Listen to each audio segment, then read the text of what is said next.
నంద్యాల జిల్లా నందికొట్కూరు జిల్లా పరిషత్ బాలికల ఉన్నత పాఠశాలలో నిర్వహించిన తల్లిదండ్రుల ఆత్మీయ సమావేశానికి జిల్లా కలెక్టర్ రాజకుమారి గనియా హాజరయ్యారు. విద్యార్థుల భవిష్యత్తుపై తల్లిదండ్రులు ప్రత్యేక శ్రద్ధ చూపాలని, పిల్లలను చెడు అలవాట్లకు దూరంగా ఉంచాలని సూచించారు. అనంతరం విద్యార్థులతో కలెక్టర్ ముచ్చటించి వారితో కలిసి భోజనం చేశారు.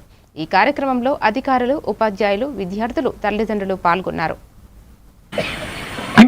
మన రాష్ట్ర ప్రభుత్వం గౌరవ ముఖ్యమంత్రి గారి ఆలోచన, గౌరవ హెచ్ఆర్డి మినిస్టర్ గారి ఆశయంతో ఒక ఉన్నత లక్ష్యంతో మెగా పీటీఎం తల్లిదండ్రుల, ఉపాధ్యాయుల ఆత్మీయ సమావేశాన్ని, అలాగే స్కూల్లో మనం ఇన్ఫ్రాస్ట్రక్చర్ డెవలప్ చేస్తున్నాం. మన బడి మన భవిష్యత్తు కార్యక్రమం ద్వారా, డొక్కా సీతమ్మ మధ్యాహ్న భోజన పథకం ద్వారా న్యూట్రిషియస్ ఫుడ్ అందిస్తున్నాం.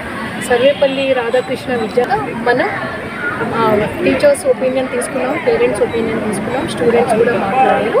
అందరూ మిడ్ డే మీల్ చేసిన తర్వాత ఈ కార్యక్రమాన్ని క్లోజ్ చేయడం జరిగింది.